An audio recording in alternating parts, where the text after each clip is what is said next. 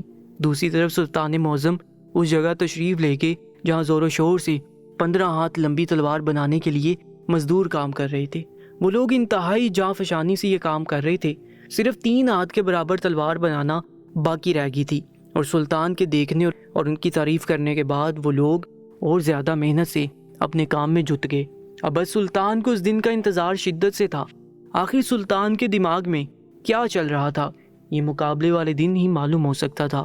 سلطان معظم کا جاسوس سپاہی ایک بار پھر سلطان کی خدمت میں حاضر ہوا تھا اور سلطان کو اطلاع دی تھی کہ غدار سردار کے جاسوس محل میں جاری تلوار کی تیاری دیکھ کر ابھی لوٹے ہیں، اور انہوں نے دوسری سلطنت سے خفیہ طور پر ماہر بلوائے ہیں تاکہ 20 ہاتھ لمبی تلوار جلدی سے تیار کروائی جا سکے۔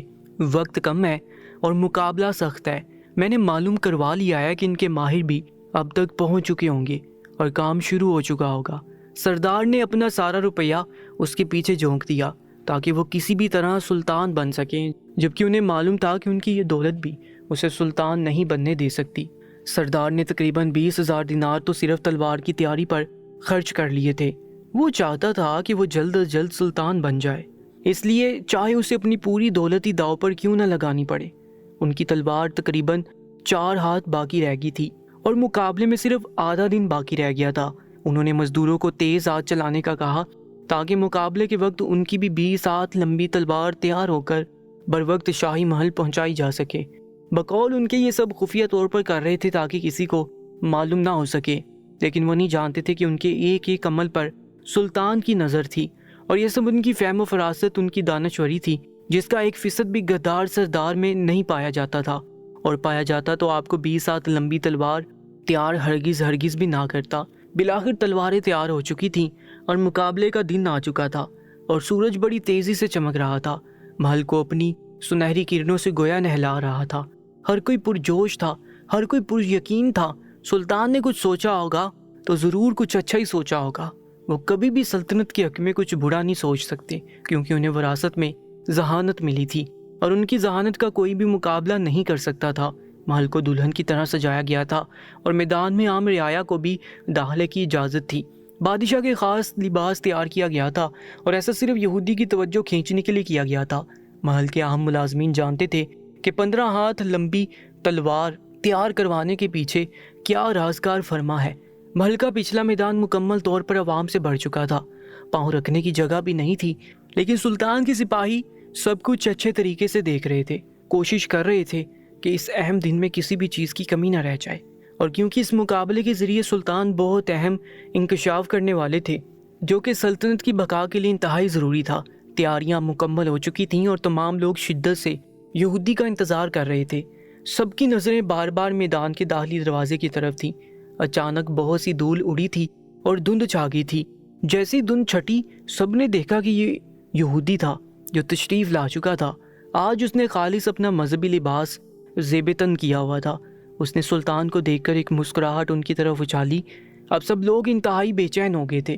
سلطان کی فکر انہیں لاحق تھی، اگرچہ ابھی 15 ہاتھ لمبی تلوار میدان میں نہیں لائی گئی تھی، بلکہ کسی کو خبر تک نہیں تھی کہ سلطان نے ایسی کوئی تلوار بھی بنوائی ہے، کیونکہ یہ سب انتہائی خفیہ طور پر کیا جا رہا تھا۔ سلطان نے یہودی کو خوش آمدید کہا تھا۔ یہودی نے سلطان سے کہا تھا کہ کیا آپ کو یاد ہے نا، اس مقابلے کی شرائط کیا ہیں؟ سلطان نے اسے بغور دیکھا اور پھر مسکرا کر اس بات میں ساری لانے کے ساتھ ساتھ کہا تھا کہ سلطان کو بہت اچھی طرح یاد ہے کہ اس مقابلے کی شرائط کیا ہیں، لیکن چونکہ اکثر مجمع اس چیز سے ناواقف ہے، چنانچہ میں بتائے دیتا ہوں۔ سلطنت کے محل میں مقابلے کے لیے تشریف لانے والوں، ایک دفعہ پھر سن لو کہ یہ یہودی میرے پاس ایک چیلنج لے کر آیا تھا اور کہا تھا کہ اگر آپ مجھ سے تلوار بازی کے مقابلے میں جیت جائیں گے تو میں ساری زندگی کے لیے آپ کی غلامی قبول کر لوں گا، اور اگر اس مقابلے میں سلطان کو شکست ہوگی تو سلطان کو اپنی سلطنت اس یہودی کے حوالے کرنی ہوگی۔ یہ شرائط سن کر مجبے کو سانپ سون گیا۔ یہ ساری شرائط یہودی کی طرف سے ہیں، جبکہ میری شرائط یہ ہیں کہ میں اگر مقابلہ جیت جاؤں گا تو یہودی کو مسلمان ہونا پڑے گا، اور اگر میں مقابلہ ہار جاؤں گا تو ظاہر ہے مجھے اس کی شرائط ماننا ہوگی۔ اس کے بعد سلطان یہودی کی طرف بڑھے، اس سے مصافحہ کیا اور پھر مقابلہ شروع کرنے کی اجازت مانگی۔ سلطان کی طرف سے اتنی عزت ملنے پر وہ یہودی حیران ہوا تھا، لیکن کچھ کہا نہیں تھا۔ اس نے مقابلہ شروع کروانے کی اجازت دے دی تھی۔ اونچی آواز میں سلطان کے اشارے پر مقابلہ شروع کر دیا گیا تھا، اور پھر سلطان کے ایک اشارے پر سپاہیوں نے اونچی آواز میں کہا تھا کہ اگر میدان میں بادشاہ سلامت کی تیار کردہ 15 ہاتھ لمبی تلوار میدان میں لائی، سلطان پر پورا بھروسہ تھا، وہ کبھی بھی کچھ غلط نہیں سوچ سکتے تھے، اور انہوں نے اس مقابلے کے لیے خاص اتنی بڑی تلوار تیار کروائی تھی کہ دیکھنے والے کی آنکھیں صرف تلوار دیکھ کر ہی چندیا گئی تھیں۔ ابھی تو مقابلہ شروع ہونا باقی تھا۔ تلوار بہت مہارت سے تیار کی گئی تھی، اور اس تلوار کو اٹھانے کے لیے سلطان نے 5 سپاہیوں کو بھی مقرر کیا تھا، کیونکہ اتنی بڑی تلوار کسی ایک انسان کے بس کی بات نہیں تھی۔ یہودی سب کچھ دیکھ رہا تھا، اور پھر جب سلطان کی تلوار میدان میں لائی جا چکی تھی، تب سلطان کو دیکھتی اس نے اپنی 20 ہاتھ لمبی تلوار لانے کا حکم دیا۔ اس تلوار کو بھی انتہائی مہارت سے بنایا گیا تھا۔ یہودی نے طنزیہ مسکراہٹ کے ساتھ سلطان کی طرف دیکھا اور آنکھوں ہی آنکھوں میں جیسے جتایا تھا کہ دیکھ لیں سلطان، ہمیں آپ کے منصوبے کا علم ہو گیا تھا، اسی لیے ہم آپ سے بھی 5 ہاتھ لمبی تلوار تیار کروا کر رکھوا چکے تھے۔ دونوں تلواروں کو میدان کی زینت بنا لیا گیا تھا۔ مقابلے کا آغاز ہو چکا تھا۔ سلطان نے اپنے گرد بندی تلوار آ کر ایک طرف اچھالی تھی، جس کا مقصد تھا کہ صرف تیار شدہ تلوار سے لڑائی کی جائے گی۔ یہودی نے سلطان کی دیکھا دیکھی اپنی تلوار بھی دوسری طرف اچھال دی، یعنی وہ بھی یہ طے کر چکا تھا کہ تیار شدہ تلوار سے ہی اب مقابلہ کرے گا۔ مقابلہ شروع ہو چکا تھا۔ سلطان آگے بڑھے اور تلوار کی میان سے تلوار نکالنے لگے۔ یہودی نے بھی سلطان کی دیکھا دیکھی تلوار نکالی، لیکن چونکہ اس کی تلوار 20 ہاتھ لمبی تھی، چنانچہ وہ اسے نکال نہیں پایا۔ اس نے اپنی پوری طاقت اس تلوار کے پیچھے لگا دی۔ دوسری جانب سلطان یہودی کو اس طرح تلوار میان سے نکالتا دیکھ کر بے حد مسکرائے، اور پھر انہوں نے ایک جھٹکے سے اپنی اصل تلوار اس 15 ہاتھ لمبی تلوار کے میان سے نکالی۔ سلطان نے صرف نام نہاد 15 ہاتھ لمبی تلوار کی میان تیار کروائی تھی، اور اس میان میں ان کی اپنی اصل تلوار موجود تھی جو تقریباً 2 ہاتھ لمبی تھی۔ یہودی یہ دیکھ کر ششدر رہ گیا، وہ بے وقوف بن گیا تھا۔ وہ اگر اپنی پوری توانائی بھی خرچ کر دیتا تب بھی وہ اتنی لمبی تلوار میان سے نہیں نکال سکتا تھا۔ سلطان دھیرے دھیرے قدم اٹھاتے یہودی کے قریب پہنچے اور ایک زوردار تھپڑ اسے رسید کیا۔ وہ یہودی جو تلوار کو نکالنے کی کوشش کر رہا تھا، وہ سلطان کی اس قدر زوردار تھپڑ کو سہ نہیں سکا اور اوندے منہ گر گیا۔ مجمع مکمل طور پر خاموش ہو چکا تھا، ہر کوئی دانتوں تلے انگلیاں دبا کر تماشا دیکھ رہا تھا۔ یہودی گر پڑا تھا۔ سلطان نے اسے گریبان سے اٹھایا اور کہا کہ اب میں تمہیں بتاتا ہوں کہ نقل کے لیے بھی عقل کی ضرورت ہوتی ہے۔ تم نے میرے منصوبے کو جان لیا تھا اور اس کے مطابق بڑی تلوار تیار کروائی تھی، لیکن تم نے اپنی عقل کو ذرا بھی استعمال نہیں کیا تھا کہ اتنی بڑی تلوار سے مقابلہ کیسے کر سکوں گا۔ اس کو اٹھانے کے لیے صرف 5 لوگ تم نے مقرر کیے تھے، اسے تم اکیلے کیسے میان سے نکال کر میرا مقابلہ کر سکتے تھے؟ تم تو انتہائی بے وقوف نکلے، جبکہ میں تمہیں انتہائی سمجھدار سمجھتا تھا۔ اس کے بعد سلطان نے اسے ایک اور تھپڑ رسید کیا۔ وہ دوبارہ گر پڑا۔ سلطان نے ایک بار پھر اسے گریبان سے پکڑ کر اٹھایا اور کہا کہ یہ تھپڑ میری سلطنت پر نظر رکھنے کے لیے تمہیں لگایا گیا ہے۔ میں سب کچھ جانتا ہوں کہ تم کس کی شے پر اتنا اچھل کر میرے سامنے مقابلے کی دعوت دینے آئے تھے، حالانکہ تمہارا اس سلطنت سے کوئی تعلق نہیں، بلکہ مجھے سب معلوم ہے کہ تمہارا سردار کون ہے۔ اسی کے ساتھ ہی سلطان نے ایک جھٹکے سے اس یہودی کی گردن پر تلوار رکھ دی۔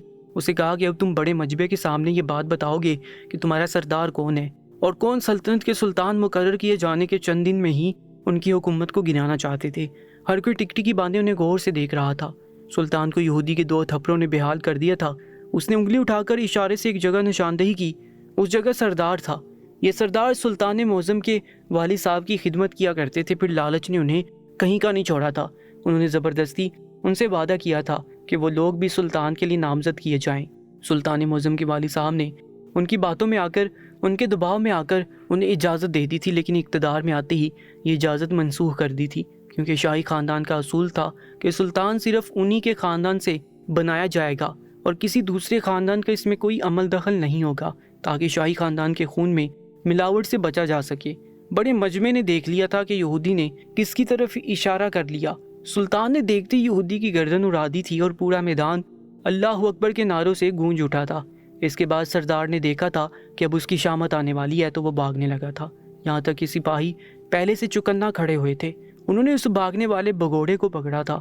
وہ سلطان کی خدمت میں پیش کر دیا گیا تھا۔ اس بگوڑے کے ساتھ ساتھ اس کے اور چیلے بھی پکڑے گئے تھے، جنہوں نے ہر لمحہ سلطان کی جاسوسی کی تھی اور ہر لمحے کی خبر ان تک پہنچائی تھی۔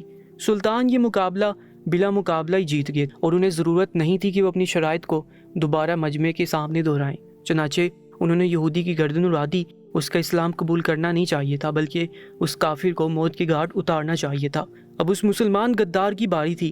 سلطان نے ان 5 کو کہا تھا کہ اگر وہ اپنے گناہوں کو سب کے سامنے تسلیم کر لیتے ہیں تو ان کی سزا معاف کر دی جائے گی، انہیں زندان میں ڈال دیا جائے گا۔ لیکن سردار کو اپنی سرداری بھی محبوب تھی، چنانچہ وہ آخری وقت تک انکار کرتا رہا، حالانکہ سلطان نہیں چاہتے تھے کہ وہ اپنے ہاتھوں کو مسلمان کے خون سے رنگے۔ انہوں نے اسے 2-3 بار موقع دیا کہ وہ اپنے گناہوں کو قبول کر لے، لیکن اس کے دل پر ایسی مہر ثابت ہو چکی تھی کہ اسے یہ منظور نہیں تھا۔ نہ چاہتے ہوئے سلطان نے پھر اس کی گردن اڑا دی اور یہودی اور اس سردار کا انجام ایک ساتھ ہی ہو گیا۔ سلطان نے تو محض انہیں بیوقوف بنانے کے لیے 15 ہاتھ لمبی تلوار تیار کروائی تھی اور اس میان کے اندر اپنی اصل تلوار ڈالے ہوئے تھے، جو کہ صرف 2 ہاتھ لمبی تھی، جبکہ بیوقوف یہودی پھنس چکا تھا اور اس نے 20 ہاتھ لمبی تلوار تیار تو کروا لی تھی، لیکن وہ اسے میان سے نہیں نکال سکا کیونکہ وہ بہت زیادہ بھاری ہو چکی تھی۔ یہودی اپنی بیوقوفی کے ہاتھوں جہنم رسید ہو گیا اور سردار بھی اس نادان دوست کی بیوقوفی کی بھینٹ چڑھ گئے۔ غدار اپنے اپنے انجام کو پہنچ چکے تھے اور سلطان نے اپنی ذہانت سے ایک بار پھر سلطنت کی عوام کا دل جیت لیا تھا۔ کہانی کو مکمل سننے کا بہت بہت شکریہ۔ جن دوستوں نے اس کہانی کو مکمل سنا ہے وہ تھوڑا سا اپنا قیمتی وقت نکال کر اپنا نام کمنٹ سیکشن میں لازمی سے لکھیے گا، تاکہ ہمیں بھی پتہ چل سکے اس کہانی کو پورا کس نے سنا ہے۔ انشاءاللہ ملاقات ہوگی ایک نئی کہانی کے ساتھ، تب تک کے لیے اللہ نگہبان۔